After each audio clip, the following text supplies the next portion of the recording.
सर्वसामान्यांना गावी जाण्याचे साधन म्हणजे एस टी।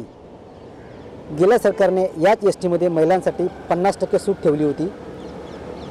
आता येणारं सरकार या एस टीमध्ये या एस टीच्या तिकिटामध्ये 10 ते 15% वाढ करण्याची शक्यता आहे। याच वाढीवरती नवी मुंबईकरांच्या काय प्रतिक्रिया आहेत आपण जाणून घेऊया। भाव वाढवले नाही पाहिजे, सर्वसामान्य माणसांसाठी भाव आहेत ते त्याच स्थितीमध्ये ठेवायला पाहिजे, कारण सर्वसामान्याच्या आवाक्यातला प्रवास आता नाही राहिलेला आहे। लांब लांबचा प्रवास जो कमी याच्यामध्ये होता, म्हणजे विशेष करून महिलांना अर्धी तिकीट, पुन्हा ज्येष्ठांना अर्धी तिकीट जी सवलत होती ती तशीच पुन्हा चालू ठेवावी, जेणेकरून सर्वसामान्य जनतेला फायदा होईल। त्याचा साठी त्यांनी केलं ते बरोबर आहे आणि ते तसंच ठेवावं असं मला वाटतं, कारण आता नवीन सरकार आलं आणि मग त्यांचे 5 वर्ष ते हे करणार, हे असं काय चालणार नाही। जे आहे ते आहेच। आता तुम्ही महिलांसाठी जी सोय ठेवली ती कायमची ठेवा असं मी म्हणते। नाही परवडणारच नाही आपल्याला। सगळे प्रत्येक भाव वाढवायले त्यांनी, आपल्याला त्यांनी म्हणते तर तुम्ही लाडकी बहीण म्हणून तुम्ही योजना चालू केला ना, पण त्यामध्ये कसं आहे सगळे भाव वाढले, तेलाचे भाव वाढले, ते आता एस टीचं, आता हे गोरगरीब, आपले मोठे माणूस कसंही जातं येतं, गोरगरिबांना किती ताप आहे। तुम्ही गोरगरिबांचा विचार करा ना तुम्ही, करायला पाहिजे ना तुम्ही। आता हे सगळेजण लाडकी बहीण म्हणून तुम्हाला कसं तर त्यांनी निवडून दिलेत, मग हे त्यांनी जाणायला पाहिजे। आता त्याच्यात पण कसं आहे, आता दररोज आम्ही ह्याच्यावर मोबाईलवर ते बघतो, त्याच्यातले पण आता ते लाडक्या बहिणीचे अर्धे तर जाणार त्याच्यामध्ये। आता त्यांनी काहीतरी अटी टाकलेत वाटतं त्याच्यामध्ये, तर ते अर्धे तर जाणार त्याच्यामध्ये त्यांनी। मग हे असं नको करायला त्यांनी, सगळ्यांचा गोरगरिबांचा पण विचार करायला पाहिजे त्यांनी। गोरगरिबांचं किती हे आहे सांगा ना तुम्ही, हाल आहे तर सर्वसामान्य गावामध्ये आपल्या गावाकडे जायसाठी एस टीची एक मग सुविधा, आता हे तिचे भाव वाढले, मग आपण तुम्ही गावी कसे जाणार? कसं जाणार मग? हो ना, कसं जाणार आता गावी? आता ही आता आम्ही आता ह्याच्याने जायचं तर आम्ही एस टीनं जाणार हो का? आता एस टीनं जातो तर आम्ही, मग ते भाव वाढल्यानंतर आम्हाला पण अडचणच आहे ना। तर तसं होऊ नये, एस टीचे तर कमीत कमी भाव वाढू नये।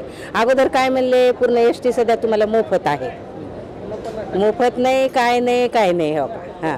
करू नये तुम्ही, नका का मोफत करणार, जे आहे तेच भाव राहू द्या ना तुम्ही। बरोबर आहे ना?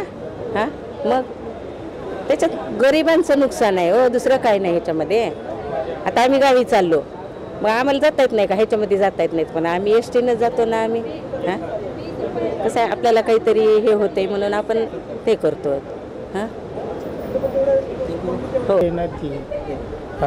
सामान्य लोकांची सेवा आहे ना, मग तुम्ही भाव कशाला वाढवता? भाव वाढवून काय फायदा नाही ना। सामान्य माणूस जाणार कसा, येणार कसा? त्याचे प्रॉब्लेम आहेत ना, ते सरकारला काय माहीत आहेत का? नाही ना। वाढली नाही पाहिजेत। आता नवीन सरकार आलं की भाव वाढणार, शेकडा 15 रुपये तर भाव वाढणारच आहे। डिक्लेअर अगोदरच केले, सरकार याची वाट बघते, सरकार आले की 15 रुपये भाव वाढते। मग माणसाने करायचं काय, खायचं काय? भाव वाढले नाही पाहिजे। अजून तर वाढलेले नाही आहेत भाव। आता मला आयडिया नाही की भाव वाढणार की नाही, ते अजून आयडिया नाही आहे। पण आता ते सरकारने चांगली सुविधा केलेली आहे की महिलांसाठी चांगलं दिलेलं आहे, प्रौढ लोकांसाठी पण चांगलं दिलेलं आहे, तर चांगली गोष्ट आहे। अजूनपर्यंत तर चांगली गोष्ट आहे की अजून की सगळ्यांना सुविधा केलेल्या आहेत, लाडकी बहीण असून दे, सगळं असून दे, त्यांना चांगलं भेटलेलं आहे। कारण हाफ महिलांसाठी हाफ झालेले ते डायरेक्ट, तर उलट महिलांसाठी चांगलेलं आहे, त्यांचं हे पण वाढलेलं आहे। सामान्य लोकांसाठी एस टी आपल्या गावापर्यंत जायचं एक साधन असते, कारण एस टी प्रत्येक गावात पोहोचते आणि एक स्वस्त दरामध्ये थोडं कमी आपल्या आवाक्याच्यामध्ये एस टी पोहोचते। पण जर भाव वाढले तर किती प्रमाण होईल? असं तर सगळ्यांचे भाव वाढलेले आहेत ना, की आपण बाकीचं जर बघतो तर सगळीकडे एस टी सोडून बाकी सगळ्यांचे तर ट्रॅव्हल वेळचे तुम्ही बोलतात की त्यापेक्षा जास्त भाव आहेत। उलट चांगली गोष्ट आहे की त्यांनी त्याचा उलट अजून बिझनेस चांगला व्हायला लागला, की हाफ पेमेंट झाल्यामुळे सगळेजण एस टीकडे वळलेले आहेत, त्यामुळे आता रिझर्वेशनसाठी पण चांगलं आहे, तर एस टी पण जागा सोडल्यामुळे चांगली त्यांची सुविधा उलट चांगली झालेली आहे। वाढले तर अजून चांगली गोष्ट, पण त्याच्यासाठी पण चांगली, कारण पेट्रोलचे पण भाव वाढतात, सगळे वाढतात, त्यामुळे त्यांना वाढणं शक्य आहे, ते तर आहे। कमी झाले पाहिजेत ना, कमी झाले पाहिजेत। भाव वाढले तर काय फायदा आहे मग? आता तिकडून लाडक्या बहिणींना पैसे दिले आणि इकडे भाव वाढवतात, सगळ्याच वाढवलं. काय फायदा तरी आहे का आमचा? एकच पर्याय असतो आपल्याला गावापर्यंत एसटी हो, गावापर्यंत जावी किंवा काय भाव कमी जास्त म्हणजे भाज्यांचा वाढलाय, सगळ्याच वाढलाय भाव. गॅस परत वाढले आता. काय फायदा असता सरकारने दिलं त्याचा त्यांनी फायदा केला आहे. सरकार नवीन निवडून देण्याबद्दल त्यांनी आपला आता भाव वाढवायची मनमानी झाली. आता विरोधी पक्षाने नेता ठेवला नाही म्हटल्याने त्यांच्या मनाप्रमाणेच वागणार ते. त्यातमध्ये गरीब सामान्य लोकांचा हाल आहे, दुसरं काय नाही. यांनी काय करणार, त्यांच्या मनानेच करणार. आता ते आता भाव वाढवले तरी काय, हे गरीब लोकांना काय ते जगून देणार नाहीत. गरिबी हटाव बोलले ना मोदी, तर त्यातमध्ये गरिबांनाच मारणार आहे तो आणि श्रीमंतालाच वर काढणार आहे. असं आहे. गरिबाला काय फायदा नाही त्याचा. हां, जगणं मुश्किल होणं आहे गरिबांचं, एवढं नक्की. एस टी चेक नाही, भाव आहे ते राहिले पाहिजे ना. आता एस टीला तर चांगला बेनिफिट आहे, काय प्रॉब्लेम नाही आहे. त्या तुम्ही पुकारता लाडकी बहीण, हे कुणाच्या खिशात नाही, तुमच्या खिशात नाही देत आहे. बोलणारे बोलतात ते 1500 2100 करताय, 3000 कोण करतंय.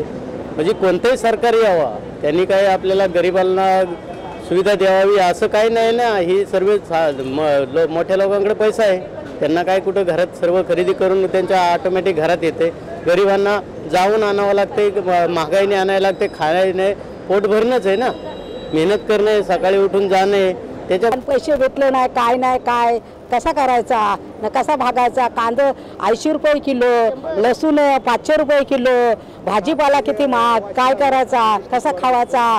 तांदूळ 70 रुपये किलो, कसा जेवायचा न कसा खावायचा न जगण्याचा कसा. हो, त्यांचं काय मतदान आलं तर त्यांची मजा असतं आणि पैसा देणाऱ्यांची पण मजा असतं. आपल्याला 1000 रुपये दिले, चला टाका मावशी मत. आता आपल्या गावापर्यंत फक्त एसटी जात असते कधी कधी. भाव वाढल्यावर काय कसं वाटतं? नाही मग मत टाका मावशी. आपण काय 1000 रुपयाच्या आत मत टाकतून चला आपल्या खुश होतून तरी झाला आपला मग जिंदगीचं आपलं काय नाही होत.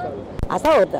एसटीचा आता भाव वाढ, एसटीचा कुठे आता एसटीचा हाय हा आम्हाला ते काय नेहमीच एसटीला येतून काय आपला काम लागला तोच, नाही तर आपलं काय शेतीमध्येच असतो ना. आतमध्ये भाव वाढणार वाढणार आहे सगळ्याला भाव, पण काय आम्हाला हा फायदा आहे त्यातला ना, आम्हाला काय आहे. हो बरोबर ना. मग काय अगोदरच महागाईने त्रस्त झालेल्या नवी मुंबईकरांच्या या तिकीट दरवाढीला विरोध दर्शवण्यात आलेला आहे. तर काहींनी ही दरवाढ अनुकूल आहे असंही म्हटलेलं आहे. तर या होत्या नवी मुंबईतील तिकीट दरवाढीच्या नवी मुंबईकरांच्या प्रतिक्रिया. मी दीपक कांबळे, कॅमेरामॅन मुशाईसह आवाज टुडे, नवी मुंबई.